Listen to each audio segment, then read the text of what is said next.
நேற்று ஒரு சில ஆவடி ஒரு சில இடத்துல இப்போ தான் எங்களுக்கு வீடியோ வந்து என்னன்னா வேண்டுமென்ற ஒரு சில நபர்கள் வந்து அந்த ஃபியூஸ்லாம் பிடிங்கி திருடிட்டு போகிற மாதிரி. ஏன்னா ஒரு இடத்துல ரிப்பீட்டடாக திரும்ப பிரச்சனை வந்துகிட்டே இருக்குது.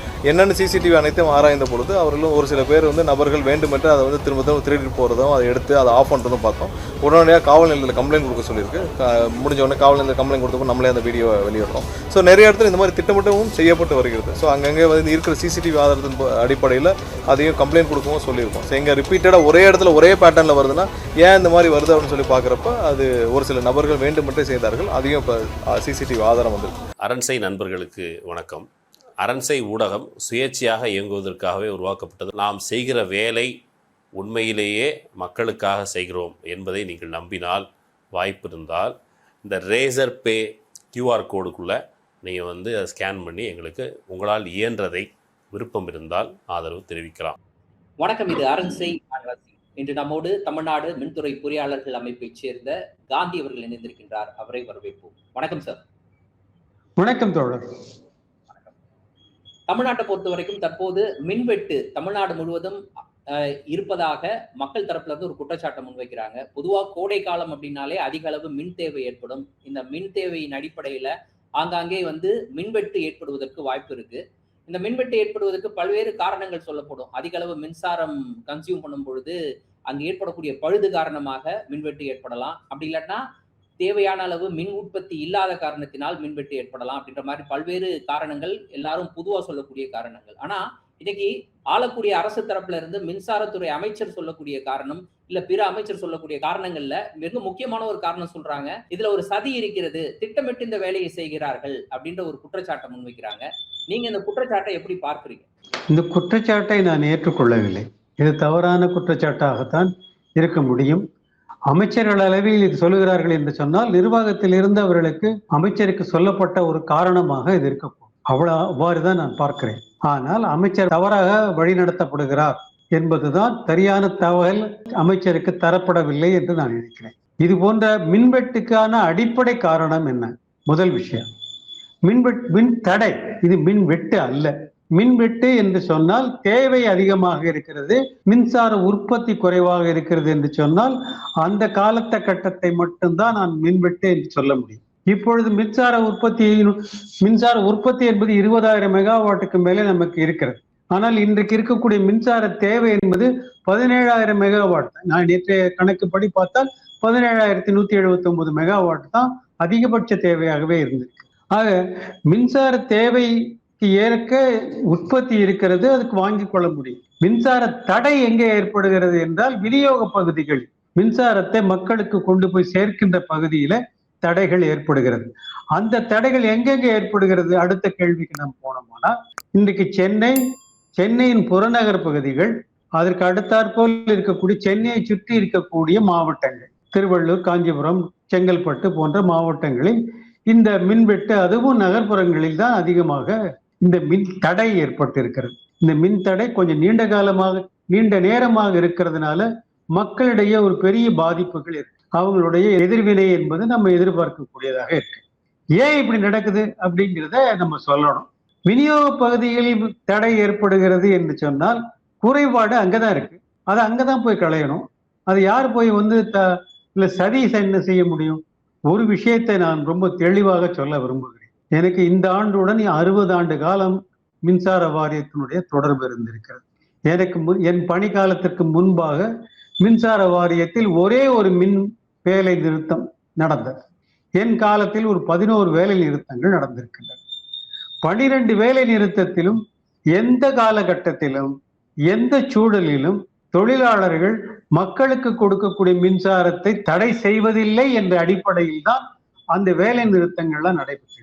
அப்போ தொழிலாளர்களை பொறுத்த வரையில் மின்சார தடை ஏற்படுத்துவது என்பது அவர்களாக வேண்டும் என்ற ஒரு நோக்கத்துக்காக அதில் சதி செய்வது என்பது பண்பாடே கிடையாது. அது செய்யவே முடியாது. 19 தொழிற்சங்கங்கள் இருக்கின்றன. பலவேறு அரசியல் கட்சிகளுடைய சார்ந்தவர்கள் தொழிலாளர்கள் இருக்கிறார்கள்.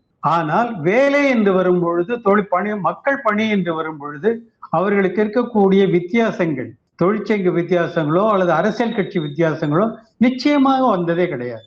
அது தொழிற்சங்க மத்தியில தலைவர்களுக்கு இடையில மட்டும்தான் நடந்திருக்கு. இன்றைக்கு நடந்திருக்கக்கூடிய பிரச்சனை என்னன்னு சொன்னா, இந்த கடந்த 3-4 ஆண்டுகளில் சொல்லுங்க. இந்த பிரச்சனைக்கான காரணத்தை தெரிஞ்சுக்கிறதுக்கு முன்னாடி நீங்க மிக முக்கியமான ஒரு விஷயத்தை குறிப்பிட்டு பேசியிருக்கிறீங்க.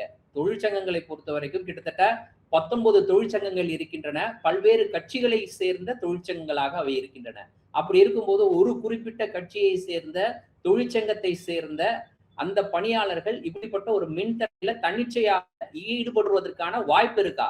அப்படி ஈடுபட்டா மற்றவர்களால் அதை தடுத்து நிறுத்த முடியும் தானே? அப்படி ஈடுபடுறதுக்கான முதல்ல வாய்ப்பு இருக்கா? நிச்சயம். ஒரு விஷயம், தொழிற்சங்கத்தில் அவர்கள் உறுப்பினர்களாக இருக்கிறார்கள் என்பதால் அவர்கள் அந்த கட்சியாக பார்க்கக்கூடாது. அவர் மின்சார தொழிலாளர்கள். அவர் எந்த தொழிற்சங்கத்தை சார்ந்தவர்களாக இருந்தாலும் அவர் கீழ் அந்த பணியாளர்களை பொறுத்தவரையில் ஒரு மின்சார தொழிலாளர். ஒரு பிரிவை எடுத்துக்கொண்டு வந்தால் அதில் இருக்கக்கூடிய தொழிலாளர்கள் என்பது ஒரு 10 பேரிலிருந்து 20-21 பேர் வரைக்கும் இருக்கிறார். அவர் பல்வேறு பல்வேறு தொழிற்சங்கத்தை சார்ந்தார். ஆனா அங்க தொழிற்சங்கத்தினுடைய சண்டையே அங்க இல்லை, அங்க இருக்கவே இருக்காது. இப்போ மின்சார வாரியத்துல இப்போ என்ஜினியர்ஸ் யூனியன் இருக்கு, என்ஜினியர்ஸ் அசோசியேஷன் இருக்கு. 2 பேருமே என்ஜினியர்ஸ் தான். 2 என்ஜினியர்ஸுக்கு இடையில பெரிய கருத்து வேறுபாடு இருக்கு, முரண்பாடு இருக்கு, மோதல் இருக்கு, கோர்ட்டு கேஸ் எல்லாம் இருக்கு. ஆனா கீழே பணி என்று வரும் பொழுது அங்க இந்த தொழிற்சங்க வித்தியாசங்கள் கிடையாது. ஆக எந்த தொழிலாளியும் போய் இருக்கக்கூடிய மின்சாரத்தை வேண்டும் என்று தடை செய்ய மாட்டார். அது மின்சார வாரியத்தில் இருக்க தொழிலாளிக்கான ஒரு பண்பாடு அல்லது. ஏன்னா மின்சாரம் தடைப்பட்டால் அதுக்கான பொறுப்பு அந்த தொழிலாளி தானே பதில் சொல்லணும். அவன் எப்படி போய் அதை போய் தடை செய்ய முடியும்? இது ஒரு காரணத்தை சொல்லும் பொழுது இன்னைக்கு கூட மின்சாரத்துறை அமைச்சர் நிர்மல் குமார் ஒரு வீடியோவை பகிர்ந்திருக்கிறாரு. அதுல 2 ஃபியூஸ் கேரியர்களை திருடிட்டு போறாங்க. அந்த திருடிட்டு போகக்கூடிய அந்த காட்சிகளை பகிர்ந்துட்டு அதையும் கூட ஒரு ஆதாரமாக, ஒரு உதாரணமாக ஒரு முன் வச்சு சொல்றாரு. அவர் முன்வைக்கக்கூடிய கருத்து ஆதாரமாக பாருங்க, அந்த ஃபியூஸ் கேரியரை திருடிட்டு போறாங்க, இதெல்லாம் திட்டமிட்ட சதி அப்படின்னு அவர் சொல்லக்கூடிய அந்த கருத்துக்கு வலு சேர்க்கக்கூடிய வகையில இந்த வீடியோ அவர் சுட்டி காட்டுறாரு. இதெல்லாம் நடக்கக்கூடிய ஒன்றா? சரி, நான் என்ன கேட்கிறேன்னா, நான் அந்த வீடியோவை பார்க்கல. ஏல அதுல கருத்து எப்படி இருக்குன்னு நான் சொல்ல முடியாது. நீங்க சொல்ற கருத்தில் இருந்து மட்டும்தான் நான் அதுக்கு பதில் தெளிக்க முடியும். ஏன்னா அந்த குறிப்பிட்ட வீடியோவை நான் பார்க்கல. ஃபீஸ் கேரியர் எந்த இடத்துல இருந்து எடுத்துட்டு போறாருன்னு தெரியாது, எதுக்காக அந்த ஃபீஸ் கேரியரை எடுக்கிறாருன்னு தெரியாது. ஒரு ஃபீஸ் கேரியர் ஒருத்தர் எடுக்கும் போது இன்னொருத்தர் வீடியோ எடுக்கிறாருன்னு சொன்னா இந்த ஃபீஸ் கேரியர் எடுக்கிறது எதுக்காகன்னு காரணம் வேற. அது ஸ்டேஜ் மேனேஜரா அல்லது உண்மையிலே இதுவா? அந்த ஃபீஸ் கேரியர் எதுக்கான ஃபீஸ் கேரியர்? இது ஒரு பெரிய கேள்வி இருக்கு. 2வது, டிஸ்ட்ரிபியூஷன்ல ஃபியூஸ் கேரியருங்கிற சமாச்சாரம் எல்லாம் போய் ரொம்ப காலம் ஆச்சு. டிஸ்ட்ரிபியூஷன்ல உங்களுக்கு டிஸ்ட்ரிபியூஷன் பாக்ஸ்ல இருக்கு, அதுல இருக்கக்கூடிய கேரியர்லாம் தாங்கிறதுங்கிறது மாறி போச்சு. உங்களுக்கு ஒவ்வொரு சென்னையில் இருக்கக்கூடிய ஒரு 4-5 வீடுகள் இருந்தாங்கன்னா அதுக்கான மொத்தமா இணைப்பு கொண்டு வந்திருப்பாங்க. அதுக்கு மொத்தமான ஒரு கேரியர் இருக்கும். அகையில எந்த இடத்துல இருந்து கேரியர் எடுக்கிறாங்க, எதுக்காக எடுத்தாங்கன்னு ஒண்ணு சொல்லணும்ல. எதுக்காக எடுத்தாங்க? அதாவது டிஸ்ட்ரிபியூஷன்ல இருக்கக்கூடிய கேரியரை அப்படிலாம் எடுத்துட முடியாது. சப்ளை ஆஃப் பண்ணிட்டு தான் எடுக்க முடியும். ஏன்னா அதுல இருக்க லோடு ரொம்ப ஹெவி. நீங்க கரண்ட்ல இருக்கக்கூடிய எவ்வளவு ஆம்பியர் இருக்குங்கிறத பொறுத்த வரைக்கும் தான் அதை ஓபன் பண்ண முடியும். இப்ப நீங்க ஒரு டிரான்ஸ்ஃபார்மரை திறக்கிறாங்கன்னு சொன்னா எங்க திறக்கிறாங்க? ஹெச்டி சைட்ல தான், 11 kV சைட்ல தான் ஓபன் பண்றாங்க. கீழே இருக்கக்கூடிய எல்வி சைட்ல, அதாவது டிஸ்ட்ரிபியூஷன் நம்ம 400 வோல்ட்ல பண்றது இல்லை, 11 kVல தான் ஓபன் பண்ணுவாங்க. ஏன்னா 11 kVல ஆம்பியர் ரேஞ்ச் குறைச்சலா இருக்கும். 11 kVல 5 amps வருதுன்னு சொன்னீங்கன்னா கீழே இருக்கக்கூடிய எல்வி வோல்டேஜ் நமக்கு வரக்கூடிய இதுல இருக்கக்கூடிய கரண்ட் இருந்து எடுத்துக்கிட்டேன்னு சொன்னீங்கன்னா கிட்டத்தட்ட 140 ஆம்பியர் இருக்கும். அதை எப்படி நீங்க ஓபன் பண்ண முடியும்? ஓபன் பண்ண முடியாது, பயங்கர ஸ்பார்க் வரும். அதனால ஃபியூஸ் கேரியரை எடுத்தாங்கன்னு சொன்னாங்க, அப்போ லோடு இல்லாத ஒரு இடமா இருந்தா தான் ஃபியூஸ் கேரியர் எடுக்க முடியும், அல்லது லோடு குறைவா இருக்கக்கூடிய இடமா இருந்தா தான் பண்ண முடியும். அது டிஸ்ட்ரிபியூஷன்ல இருக்கக்கூடிய வித்தியாசமா சொல்ல முடியாது. நான் சொல்றது பொதுத்தன்மையில சொல்றேனே தவிர அது எந்த கேரியர் என்னங்கிறத அமைச்சருடைய வீடியோ பார்த்தா இன்னும் கொஞ்சம் தெளிவா என்னால சொல்ல முடியும். ஆனால் சதி நடக்கிறது என்பது கரெக்ட் இல்லை, அது தவறான ஒரு வாதம். அமைச்சருக்கு யார் அப்படி சொல்லி கொடுக்குறாங்கிறது எனக்கு தெரியல. இதுக்கான முதல் காரணம் என்னன்னு சொன்னா, கடந்த 4 ஆண்டுகள்ல கோடை காலத்துல வெப்பங்கள் அதிகமா இருக்கு. குறிப்பாக கடற்கரை ஓரத்தில் இருக்கக்கூடிய எல்லா மாவட்டங்களிலும் இந்த வெப்பத்தினுடைய தாக்கம் இருக்கும். 3-4 ஆண்டுகள் இதுக்கு முந்தைய ஆண்டுகள்ல என்னன்னா, கோடை வெப்பத்தின் போதும் கூட இடையிடையில ஒரு மாசத்துக்கு ஒரு தடவை ஒரு மழை பெஞ்சிட்டு போயிடும். அப்போ ஒரு சின்ன ஹியூமிடிட்டி அங்க மெயின்டைன் ஆகிட்டே இருக்கும். ஆனா இந்த ஆண்டு பாத்தீங்கன்னா அந்த போன்ற மழையே இல்லை. இந்த 4வது ஆண்டுகள்ல இந்த ஆண்டு மட்டும் கோடை ரொம்ப வித்தியாசமானது. கோடை மழை கிடையாது. கோடை மழை இல்லாம 3-4 மாசத்துல இருக்கக்கூடிய வெயிலின் தாக்கம் அதிகமா இருக்கும்போது அதுல இருக்கக்கூடிய அந்த வெப்பத்தினுடைய தாக்கம் சாதாரணமா இருக்கிறத விட அதிகமா இருக்கு. அப்ப என்ன பண்றாங்க, அப்ப இருக்க மக்கள் என்ன பண்றாங்கன்னா, இயற்கையா அவங்க போய் ஏசியை போடுவாங்க, ஃபேனை போடுவாங்க, லோடு அதிகமா வரத்தான் செய்யும். இன்னைக்கு சென்னையில ஒரு டிஸ்ட்ரிபியூஷன் டிரான்ஸ்ஃபார்மருக்கு முன்னாடி எவ்வளவு கொடுத்ததோ அதை விட 30% இன்னைக்கு கரண்ட் கூட இருக்கு. அதாவது பயன்பாடு 30%க்கு மேல லோடு வருது அந்த இடத்துல. இதை வந்த உடனே என்ன ஆகும்னா ஃபீஸ் போகத்தான் செய்யும். அதுக்கு மேல போனா இல்ல டிரான்ஸ்ஃபார்மர் ஃபெயிலியர் ஆகும். டிரான்ஸ்ஃபார்மர் ஃபெயிலியர் ஆகாம இருக்கணும்னா ஃபீஸ் சவுண்ட் தான் ப்ரொடெக்ஷனா இருக்கும். அல்லது சர்க்யூட் பிரேக்கரை வச்சு அந்த சர்க்யூட் பிரேக்கர் ஓப்பன் ஆகும். இப்படி ஓப்பன் ஆன உடனே என்ன செய்ய முடியும்? உடனே அங்க ஒரு பணியாளர் இருப்பாரு, அவர் போய் பார்த்துட்டு ஒரு 10 நிமிஷத்துக்குள்ள அதை ஆன் பண்ணிடுவார். அல்லது ஃபீஸ் போயிருந்தா ஃபீஸ் போட்டுருவார். இப்ப நிலைமை என்னன்னா, இந்த பெரிஃபெரியில இருக்கக்கூடியவங்க, அதாவது இந்த சென்னையை சுற்றி இருக்கக்கூடிய நகர் பகுதியில ஒரு 5 அல்லது 6 கிலோமீட்டர் சர்க்கிளுக்கு ஒரே ஒரு பணியாளர் தான் இருக்காரு. இது மாதிரியான இடர்பாடு அந்த 6 கிலோமீட்டர்ல ஒரு 4 இடத்துல நடக்குதுன்னு வச்சுக்கோங்க. 4 இடத்துல அவர் எப்படி அப்பியர் ஆக முடியும்? ஒரு இடத்துல முடிச்சுட்டு திரும்பி இன்னொரு இடத்துக்கு அங்க போட்டுட்டு அதுக்கு அடுத்த இடத்துக்கு தான் போக முடியும். அப்போ அவர் அது தடையை நீக்குவதற்கான மனித சக்தி. சொல்லுங்க. கூட அவர் சுட்டி காட்டுறாரு. அமைச்சரை பொறுத்த வரைக்கும் உண்மையிலே பணியாளர்களுடைய எண்ணிக்கை குறைவாக இருக்கிறது. கிட்டத்தட்ட 1,40,000 பேர் இருக்கணும். அந்த இடத்துல வெறும் 70,000 பேர் தான் இருக்காங்க. பணியாளர் எடுக்கணும் அப்படின்ற விஷயத்தெல்லாம் அவர் சொல்றாரு. நான் இந்த பணியாளர் விஷயத்துக்கு பின்னாடி வரேன். இப்ப இன்னொரு முக்கியமான விஷயத்தை பொறுத்த வரைக்கும் என்ன அப்படின்னா, இப்போ நீங்க சொல்றீங்க இந்த கோடை காலம் இதற்கு முந்தைய கோடை காலங்களை விட வித்தியாசமானது அப்படின்னு நீங்க சொல்றீங்க. ஆனா கோடை காலம் தொடங்கியது பாத்தீங்க அப்படின்னா, நீங்க ஏப்ரல் மாதத்திலேயே கோடை காலம் அப்படின்றது தொடங்கிடுச்சு. ஏப்ரலினுடைய மையப்பகுதியிலேயே அதிகபட்சமான வெப்பம்லாம் பதிவாகி இருக்கு. அதற்கு பிறகு ஏப்ரலின் மே மாசம் 10, ஏப்ரல் 10, மே 10 இதற்கிடையில ஒரு மாதம் முழுமையான கோடையாக தமிழ்நாடு அனுபவித்து வந்தது. அந்த கோடை காலத்துல கூட இப்படியாக மின்வெட்டுகள் நடைபெறவில்லை அப்படின்றதான் கவனிக்க வேண்டிய ஒரு விஷயமா இருக்கு. ஏன் அப்போது நடைபெறல, இப்போது நடைபெறுகிறது?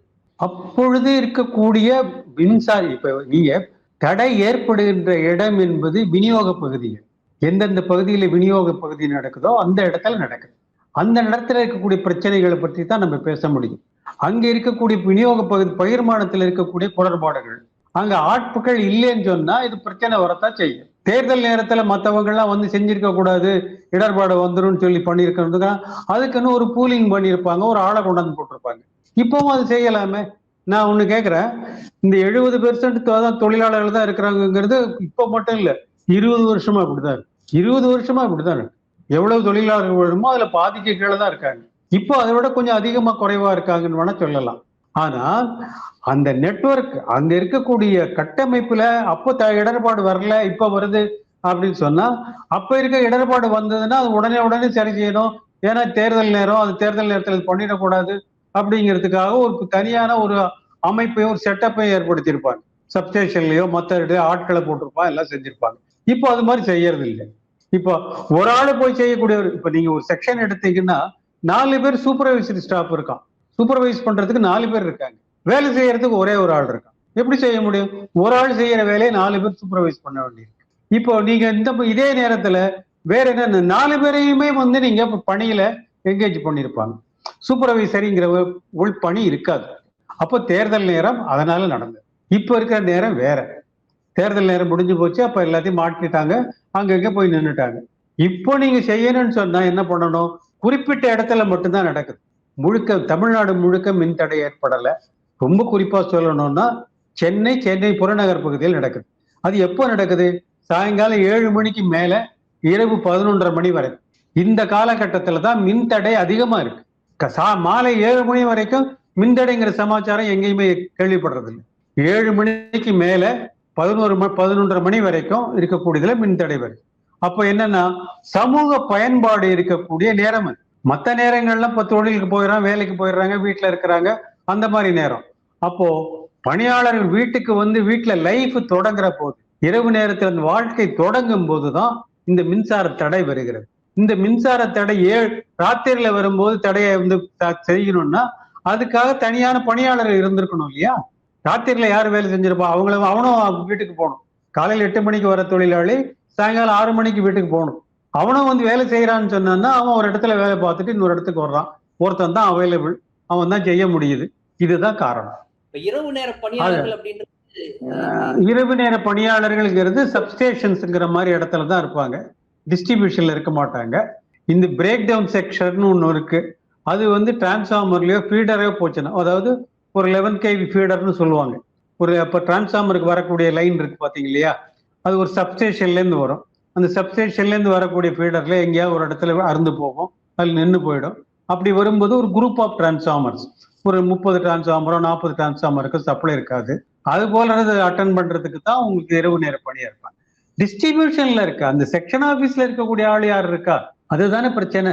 அந்த பிரச்சனையை நம்ம ஒரு விஷயத்த நான் சொல்றேன், ரொம்ப தெளிவாக விரிவாகவும் பேசப்பட்ட விஷயம். கொளத்தூர்ல வந்து மின் தடை ஏற்பட்டிருக்கு அப்படின்னு கொஞ்ச காலத்துக்கு முன்னாடி இருந்து பேசப்பட்ட விஷயம். கொளத்தூருக்கு பக்கத்துல கணேசபுரம் நினைக்கிறேன், கணேச நகர், அங்க வந்து ஒரு 33,000 வோல்ட்ல ஒரு சப்ஸ்டேஷன் இருக்கு. அதுல இருந்து 4 ஃபீடர் 11 kV, அதாவது 11,000 kVல 11 ஃபீடர் போகுது. இந்த ஃபீடர்ல ஒரு 60 டிரான்ஸ்ஃபார்மர் 70 டிரான்ஸ்ஃபார்மர் இருக்கும். அதுல இருக்கக்கூடிய பயனீட்டாளர்னு எடுத்தீங்கன்னா கிட்டத்தட்ட ஒரு 400 பேர் இல்ல 500 பேர் வரைக்கும் இருப்பாங்க. இப்போ அங்க இருக்கக்கூடிய ஃபீடர் வந்து ஓவர்லோட் ஆகுது, ட்ரிப் ஆயிடுச்சுன்னு வச்சுக்கோங்களேன். ட்ரிப் ஆயிடுச்சுன்னு சொன்னா அதை சார்ஜ் பண்றதுக்கு அங்க சப்ஸ்டேஷன்ல எப்பவுமே ஆள் இருக்கணும். அங்க ஆளே கிடையாது.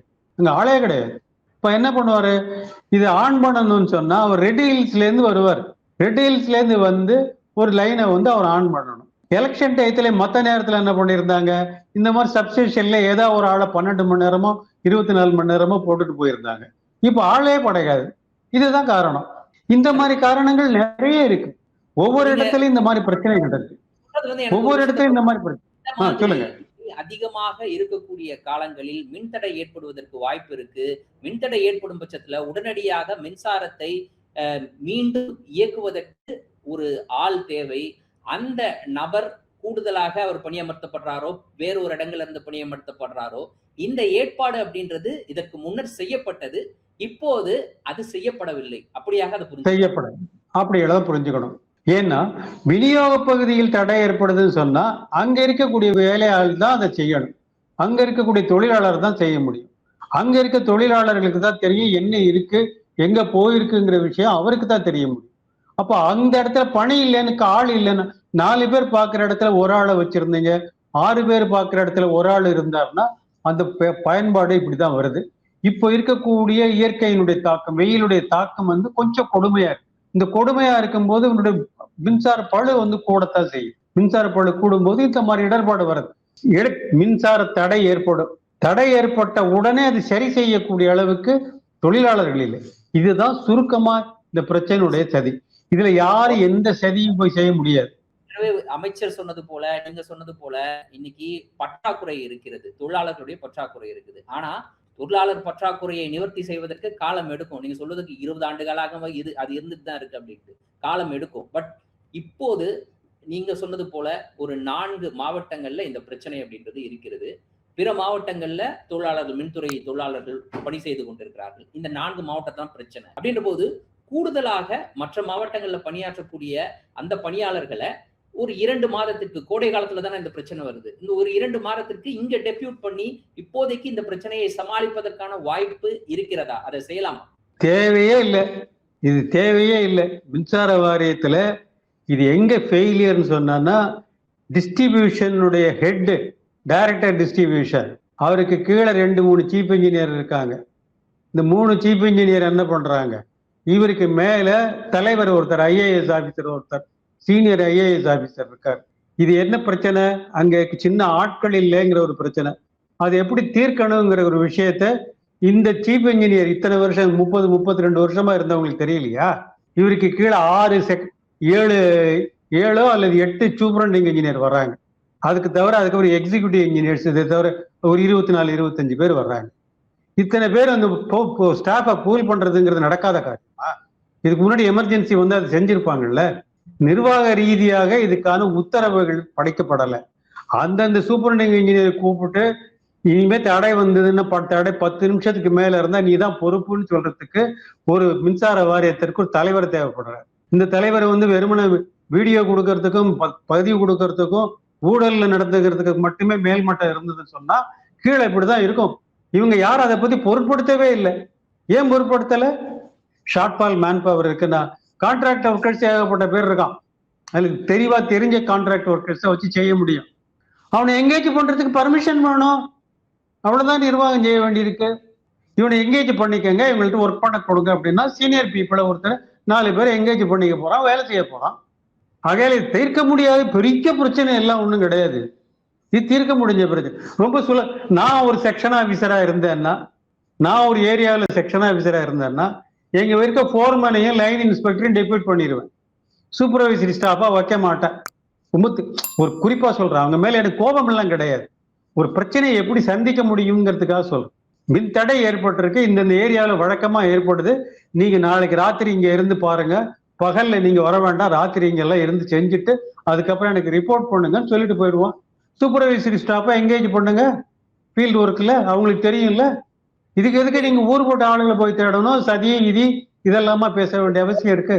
மக்களை பாருங்க, மக்கள் பிரச்சனையை எப்படி தீர்க்கிறது? நீங்க சொல்வதை பார்க்கும்போது இவ்வளவு எளிதாக தீர்க்கப்பட வேண்டிய ஒரு விஷயத்தை தீர்க்காமல் சதி கோட்பாட்டை முன்வைக்கிறார்கள் அப்படின்னா இதுவே ஒரு சதியா? எப்படி புரிஞ்சுக்கிறது? அது அந்த அரசியலுக்குள்ள ஏன் நம்ம போக மாட்டேன்னா, நான் அரசியலை பத்தி பேசுறதுக்கு தயாரா இல்லை. இன்னைக்கு நடக்கிறதுல பார்த்தா ஊழலுக்கு எதிரான நடவடிக்கைங்கிறத இன்னைக்கு அரசு எல்லா இடத்துலயும் செஞ்சிட்டு இருக்காங்க. ஊழலுக்கான நடவடிக்கை எங்க போய் எடுக்கிறாங்க? கீழ்மட்டத்தில் இருக்கிறவங்ககிட்ட எடுக்கிறாங்க. ஒரு அர்ச்சகரை எடுக்கிறாங்க, ஒரு ரெவின்யூ பத்திரப்பதிவு ஆபீஸ்ல போய் எடுக்கிறாங்க. கீழ்மட்டத்தில் இருக்கக்கூடியவங்க அங்கதான் ஊழல் நடக்குது அப்படின்னு சொல்றாங்க. ஆனா ஊழல்ங்கிறது இஸ் எ பெர்குலேட்டிங் மழை மாதிரி மேல இருந்து கீழே கொட்டிட்டு இருக்கு சார். மேல இருக்கக்கூடிய அத்தனை நிர்வாக இழப்பு அமைப்பும் ஒரு ஊழல் இருக்காங்க. அந்த பிரதிபலிப்பு கீழே இருக்கு. அவ்வளவுதான். நான் இன்னைக்கு மின்சார ஊழலை பத்தி 1000 பேசிட்டு இருக்கேன். டிவிஎஸ்சிக்கு 10,000 ஒரு 10 கம்ப்ளைண்ட் அனுப்பிச்சிருக்கேன். எந்த கம்ப்ளைண்ட்டையும் டிவிஎஸ்சி என்கொயரி பண்ணதே இல்லை. ஏன்னா அது எல்லாம் இன்வால்வ் ஆனவங்களாம் எல்லாம் ஐஏஎஸ் ஆஃபீஸர் ரெகுலேட்டரி கமிஷன்ல இருக்க மெம்பர்ஸ். இவங்க மேல நடவடிக்கை எடுக்க மாட்டாங்க. அவங்க பண்ணினதுதான் கீழே இருக்கக்கூடிய பெர்குலேஷன். அப்போ ஊழல்ங்கிறது ஊறி வருது, கீழே இருந்து மேல வரல, மேல இருந்து கீழ் நோக்கி போகுது. ஆக நீங்க ஊழலை தடுக்கணும்னா மேல் மட்டத்தில் இருக்கக்கூடிய ஊழலை களைஞ்சால் மட்டும்தான் கீழே இருக்கக்கூடிய ஊழலை கண்ட்ரோல் பண்ண முடியும். தவிர்க்க முடியும் நான் சொல்லல, கண்ட்ரோல் பண்ண முடியும். அந்த கண்ட்ரோல் பண்றதுக்கு வழி இல்லைன்னா இந்த மாதிரிதான் நடக்கும். சரி, இப்போ புதிய அரசு ஆட்சி பொறுப்பேற்றதற்கு பிறகு மின்துறை அமைச்சர் பல்வேறு இந்த கான்ட்ராக்டர்ஸோட பேச்சுவார்த்தை நடத்துறாங்க, மின்சார உற்பத்தியாளர்களோட பேச்சுவார்த்தை நடத்திக்கிட்டு இருக்காங்க. இந்த மாதிரியான நடவடிக்கைகள் அப்படின்றது, அப்புறம் ஒரு சிலர் சஸ்பெண்ட் பண்ணிருக்கிறாங்க, இதெல்லாம் நடந்திருக்கு. இந்த மாதிரியான நடவடிக்கைகள் ஊழலை தடுப்பதற்கு, மின்வாரியத்தை மீட்டெடுப்பதற்கான ஒரு தொடக்கமா பார்க்கலாமா? சரியில தான் போயிட்டு இருக்காங்களா? இல்ல, நிச்சயமா நான் பார்க்கல, அப்படி பார்க்கவே இல்லை. இந்த ஊழல்ங்கிறது எப்படி நடந்திருக்கு அப்படின்னு நீங்க பார்க்கணும்னு சொன்னா ரொம்ப சுருக்கமா நான் ஒரு விஷயத்த சொல்றேன். இதுக்கு இருக்கக்கூடிய தனியார்கள், வெளியில் இருக்கக்கூடிய தனியார் மின் உற்பத்தியாளர்கள், அவங்க சோலார் பவர் சூரிய ஒளி கொள்கையில இருக்கிறவங்க இருக்கலாம், விண்டு பவர்ல இருக்கலாம், இல்ல தெர்மல் ஸ்டேஷன்ல இருக்கலாம். எந்த இடத்துல இருந்தாலும் ஒரு தனியார் இருக்கக்கூடியவங்க, அதுக்கு அடுத்தாப்புல நிர்வாகத்தில் இருக்கக்கூடிய மேல் மட்டத்தினர், அது தவிர இதை கண்ட்ரோல் பண்ணக்கூடிய ரெகுலேட்டரி கமிஷன், இந்த 3 பேருமே இணைந்துதான் இதை செய்யறாங்க. நான் ஒரு சுருக்கமா ஒரு விஷயத்த சொல்றேன். இப்போ ஒரு ஊழலை பத்தி பேசினதுனால நாங்க ஏற்கனவே அதை பத்தி எழுதியிருக்கோம். அதை பத்தி சொல்ல வேண்டிய விஷயம் என்ன இருக்குன்னா, மின்சார கொள்முதல்ங்கிறது இன்னைக்கு 3000 மெகாவாட்டுக்கு மேல, தேவைக்கு மேல கொள்முதல் பண்ணியிருக்காங்க. ஏன்னா கொள்முதல்லாம் பண்ணி முடிச்ச உடனே அதானி என்கிட்ட இருந்து கொள்முதல் பண்ணலன்னு சண்டை போடுறாரு.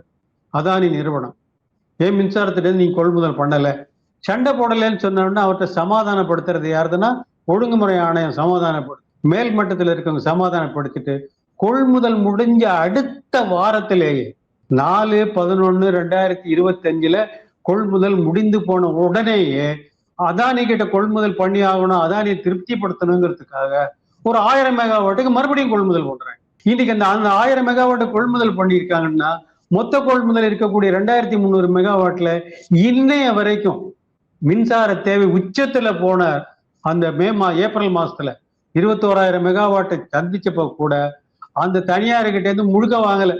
1500 2300 மெகாவாட்னா இவங்க அதிகபட்சமா வாங்கி இருக்கிறதே வந்து 1600 மெகாவாட் தான் வாங்கியிருக்காங்க. 700 மெகாவாட் வாங்கவே இல்லை. இதுல அதானியோட பவர் எவ்வளவு இருக்கு? 558 மெகாவாட் இருக்கு. அது மட்டும் இல்ல, அவருக்கு கொடுக்க வேண்டிய பணத்தை விட இப்போ 2 ரூபா 96 பைசா கொடுத்துட்டு இருக்காங்க. அவருக்கு கொடுக்க வேண்டிய பணமே 96 பைசா தான். 2 ரூபா கூட கொடுக்குறாங்க. ஒரு வருஷத்துக்கு எவ்வளவு செலவாக போகுது? 830 கோடி ரூபாய் போகுது, கொள்ளையடிச்சிட்டு போறான். நாங்க இவங்களுக்கு டிவிஎஸ்ல பேசியாச்சு, அரசுகிட்ட பேசியாச்சு, எழுதி பார்த்தாச்சு, இது வரைக்கும் நடக்கல. இந்த ஊழலை தடுக்கிறதுக்கு யார் செய்ய முடியும்? இதுக்கு பொறுப்பு யாருன்னு சொன்னா இன்னைக்கு இருக்கக்கூடிய சேர்மன் ஜே ராதாகிருஷ்ணன் தான் பொறுப்பு. அவர் தான் கொள்முதலுக்கு அனுமதி கொடுக்கிறார். அவர் எப்படி கொடுக்குறாரு? ஒரு வாரத்துக்குள்ள அடுத்த கொள்முதல் கொடுக்கறதுக்கு என்ன நியாயம் இருக்கு? அப்படி கொள்முதல் பண்ணதை நீங்க இது வரைக்கும் முழுக்க பண்ணிருக்கீங்களா? இப்ப கொள்முதல் பண்ணலைன்னு சொன்னா, ஒப்பந்தம் போட்டுட்டு கொள்முதல் பண்ணலைன்னா, வாங்கினாலும் வாங்கலைன்னாலும் பணம் கொடுக்கணும்னு ஒரு திட்டம் இருக்கு இல்ல? நீங்க ஒரு யூனிட்டை வாங்கினாலும் வாங்கலைன்னாலும் நீங்க பணம் கொடுத்து தான் ஆகணும். 85% அவர்கிட்ட இருந்து வாங்கிக்குவீங்கன்னு நீங்க ஒப்பந்தம் போடுறீங்க. நீங்க வாங்குறது 30% தான் வாங்கினீங்கன்னா 85%க்கான என்ன பணமோ அந்த பணத்தை கொடுக்கணும். இப்படித்தான் மின்சார வாரியம் நஷ்டத்தை சந்திச்சு வந்திருக்கு. அப்படி இருக்கும்போது இன்னைக்கு நீங்க அதை பண்ணிருக்கீங்க. நீங்க சொல்றத நான் எளிதா புரிஞ்சுக்கிட்டேனா அப்படின்றதுக்காக நான் இந்த விளக்கத்தை கொடுக்குறேன். இப்போ மின்சார வாரியத்தை பொறுத்த வரைக்கும் தேவைக்கு விட அதிகமாக உற்பத்தி செய்யக்கூடிய அளவுக்கு நம்மிடம் வந்து கட்டமைப்பு இருக்கிறது. இருந்த போதும் நாம் தனியாரிடமிருந்து மின்சாரம் வாங்க வேண்டிய தேவைக்கு தள்ளப்பட்டு இருக்கிறோம் அப்படின்ற மாதிரி புரிஞ்சுக்கலாமா? அதுதான் இப்போதும் தொடருது. தனியாரிடமிருந்து கொள்முதல் பண்ணணுங்கிறது தேவையாகத்தான் இருக்கு. 40% மேல நம்ம தனியார்ட்ட கொள்முதல் செஞ்சுதான் ஆகணும். 40% மேல இல்ல நமக்கு இல்ல இருக்கு. நமக்கு என்ன எவ்வளவு கொள்முதல் செய்யணுங்கிறதுக்கு சட்ட விதிகள்லாம் இருக்கு. எப்படி செய்யணும், எவ்வளவு இருக்கு. இந்த 5 ஆண்டு காலத்துக்கு கொள்முதல் பண்றோம்னா இன்னும் சுய உற்பத்தி எவ்வளவு வரும், அதை தவிர மத்திய தொகுப்புல இருந்து எவ்வளவு வரும், இதெல்லாம் கணக்கிட்டு தான் கொள்முதல் பண்ணணும்ன்றதுக்கு சட்ட விதிகள்லாம் இருக்கு. அந்த சட்ட விதிகளுக்கு படித்தான் முதல் கொள்முதல் பண்ணிட்டாங்கன்னா 2வது கொள்முதல் எப்படி பண்ண முடியும்? சட்டத்தை படி இன்னைக்கு வந்து 1500 மெகாவாட் எனக்கு தேவையா இருக்கு, 5 வருஷத்துக்கு நான் வாங்க போறேன். இதை வாங்கறதுக்கு முன்னாடி என்னன்னா, எனக்கு 5 வருஷத்துல இவ்வளவு மெகாவாட்டை மின்சார தேவை கூட்டிகிட்டு போகும். இதுல இருந்து என்னோட சுய உற்பத்தியில இந்த பிளான்ட் வரும். இந்த இதுல கான்ட்ராக்ட் போட்டிருக்கிறதுல இந்த 2 வருஷம் கழிச்சு இந்த கான்ட்ராக்ட் முடிஞ்சு போகும். மற்றபடி மத்திய தொகுப்புல இருக்கக்கூடியதுல இங்க வந்து நெய்வேலியில புது பிளான்ட் வரும், ஒடிசாவில இருந்து புது பிளான்ட் எனக்கு கிடைக்கும், கூடங்குளத்துல இருந்து எனக்கு மின்சாரம் வரும். இதெல்லாம் வந்தது போக மிச்சம் இருக்கக்கூடிய தேவையை சந்திக்கணும்னா இவ்வளவு மெகாவாட்டை எனக்கு வாங்கி ஆகணும் அப்படிங்கிற கணக்கை போட்டு தான் மின்சார கொள்முதலுக்கு ஒப்புதலே பெற முடியும். அதுக்கு விதியே இருக்கு. அப்படி வாங்கக்கூடிய மொத்த தேவைகள் இருக்குன்னு சொன்னா நீங்க 70% வந்து நீண்ட கால ஒப்பந்தத்துல வச்சுக்கணும். அதாவது 5 வருஷத்துக்கு மேல இருக்கக்கூடிய காலத்துல ஒப்பந்தம் போட்டுக்கணும். அப்புறம் இருக்கக்கூடியதுல குறுகிய கால ஒப்பந்தங்கிறது 20% தான் இருக்கணும். மிச்சத்தை சந்தையில வாங்குறதுங்கிறது ரொம்ப குறைச்சலா வச்சுக்கணும். இப்படி எல்லாம் விதிகள் இருக்கு. இது விதிகள் படி எவ்வளவு வாங்கணுங்கிறதுக்கு கணக்கு இருக்கு. எங்கெங்க பிளான்ட் போட்டுட்டு இருக்காங்க, எந்த பிளான்ட், நம்ம வட சென்னை பிளான்ட் எப்போ வரும், கூடங்குளம் பிளான்ட் எப்போ வரும், உடன்குடியில இருந்து எப்போ நமக்கு மின்சாரம் கிடைக்கும், அதே மாதிரி நெய்வேலியில இருக்கக்கூடிய புதுப்பிள்ளை யூனிட் எப்படி கிடைக்கும், தால்ச்சேரி யூனிட்ல இருந்து டாலிபேரால இருந்து நமக்கு எப்போ வரும், இது எல்லாத்தையும் கணக்கு போட்டு தான் நம்ம அடுத்த கொள்முதல் பண்றோம். அப்படி பண்ணின கொள்முதல் தான் 1500 மெகாவாட். அந்த 1500 மெகாவாட் தனியாரிடம் இருந்து தான் கொள்முதல் பண்ணியிருக்காங்க. அதை நான் வந்து டிஸ்பியூட் பண்ணவே இல்லை. 1500 மெகாவாட்ல என்னகிட்ட கொள்முதல் பண்ணலன்னு ஒருத்தர் சண்டை போட்டாருன்னா 1500 மெகாவாட் கொள்முதல் பண்ண பிறகு அவரை விட்டு எப்படி நீங்க கொள்முதல் பண்ணுவீங்க? அது தேவையில்லாத கொள்முதல் தானே. உடனே அவருக்காக அடுத்த வாரமே 4/11/2025 இந்த கொள்முதலுக்கான ஒப்புதல் முடியுது. உடனே 10/11/2025 எவ்வளவு நாள் இருக்கு? 4க்கும் 10க்கும் 6 நாள் தான் இருக்கு. 6 நாளைக்குள்ள மறுபடியும் எப்படி அட்வர்டைஸ்மெண்ட் கொடுத்தாங்க, எப்படி 1000 மெகாவாட் கொள்முதலுக்கு நோட்டீஸ் கொடுத்தாங்க? 1000 மெகாவாட் கொள்முதல் பண்ண ஒரே ஒரு ஆளு அதானி மட்டும்தான். மற்றவங்க யாரும் கொள்முதல் பண்ணல. ஏன்?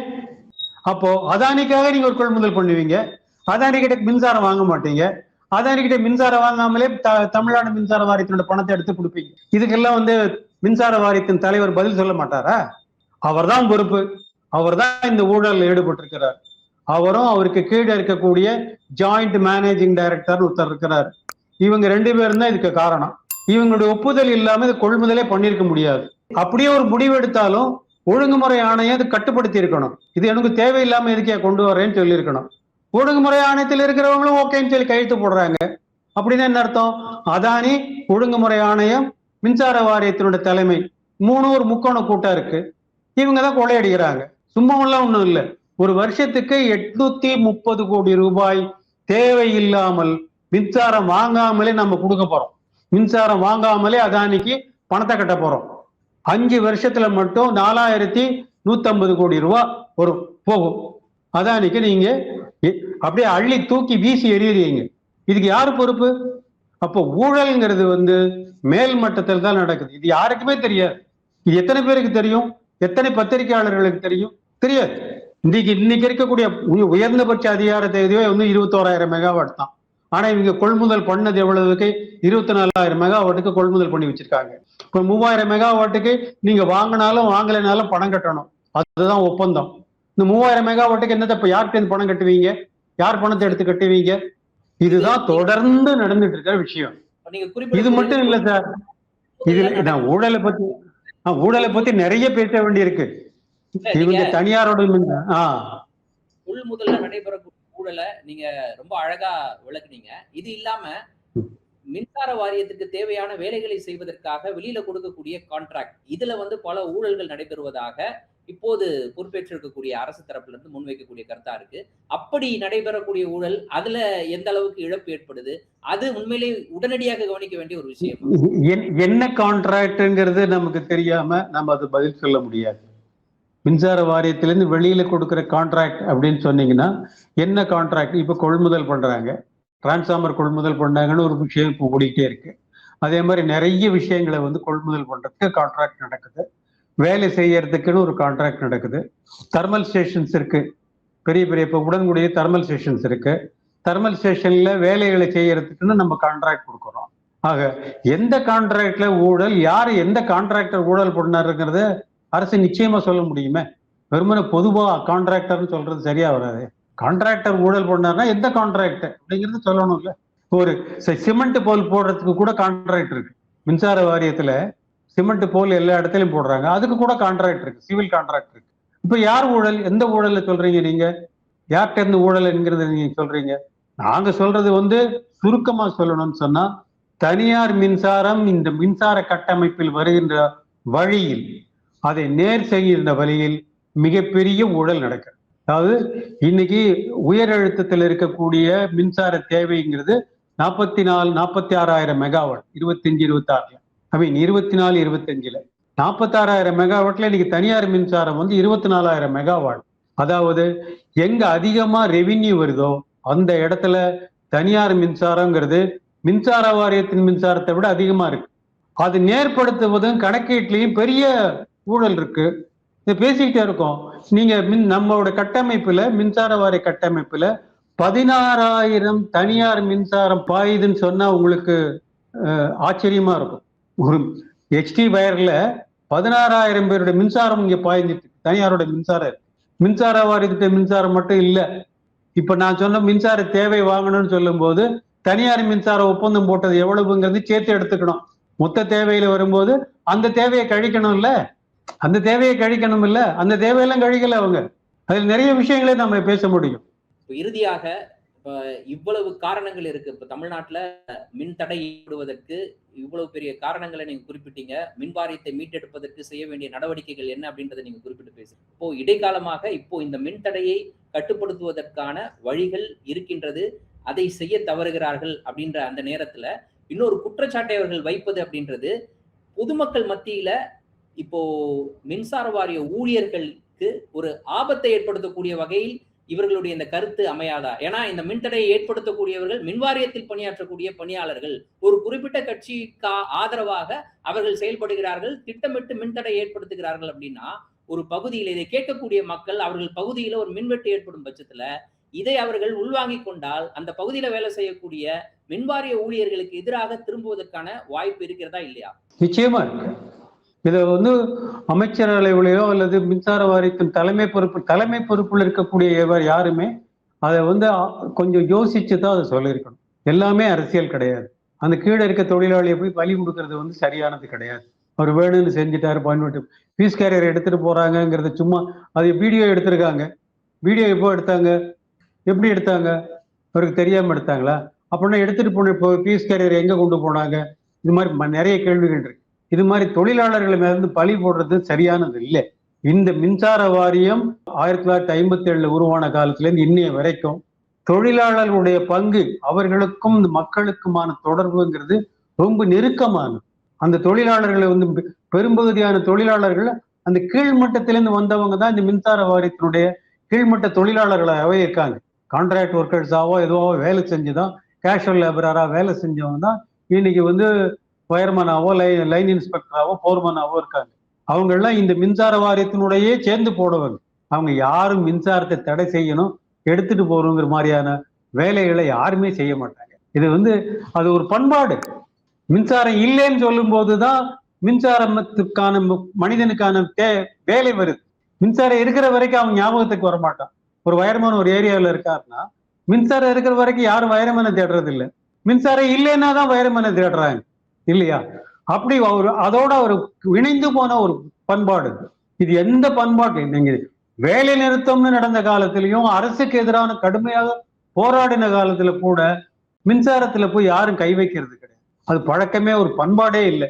இல்லாத ஒரு பண்பாட்டை நீங்க வேற ஒரு காரணங்களை சொல்லி அந்த தொழிலாளர்களை பழி வாங்குறதுங்கிறத தயவு செஞ்சு என்னுடைய இந்த ஆண்டுடன் எனக்கு 60 ஆண்டு காலம் மின்வாரியத்துடன் தொடர்பு முடிகிறது. இதை கேள்விப்படுவதற்கு மனம் ரொம்ப வருந்துகிறது என்பதால் நான் சொல்லுவேன். தொழிலாளர்கள் அப்படி பலி கொடுக்கிறது தவறு. உண்மையானவே ஒரு காரணம் இருந்தா கூட அது தனிப்பட்ட தொழிலாளர்கள், எல்லா தொழிலாளர்களும் கிடைக்கணும். ஆகையால அதெல்லாம் அந்த மாதிரி பொதுத்தன்மையில் தலைமையில் இருக்கக்கூடியவர்கள் செய்யக்கூடிய விஷயம் அல்ல. அது எதற்காக பேசப்பட்டது என்று எனக்கு தெரியாத காரணத்தில் நான் தொழிலாளர்கள் எப்படி இருக்கிறார்கள் என்பதை மக்களுக்கு சொல்ல வேண்டும் என்ற ஒரே காரணத்துக்காக சொல்லுகிறேன். மின்சார தொழிலாளி அவனுடைய பண்பாடு என்பது அவன் வேண்டுமென்றே ஒரு தடையை சதி செய்யக்கூடிய தொழிலாளி அல்ல. இன்றைய தினம் எங்களோடு இணைந்து பல்வேறு தகவல்களையும் கருத்துக்களையும் பகிர்ந்து கொண்டமைக்கு நன்றி. நன்றி, ரொம்ப நன்றி. மீண்டும் ஒரு நேர்காணலில் சந்திப்போம். நன்றி நண்பர்கள்.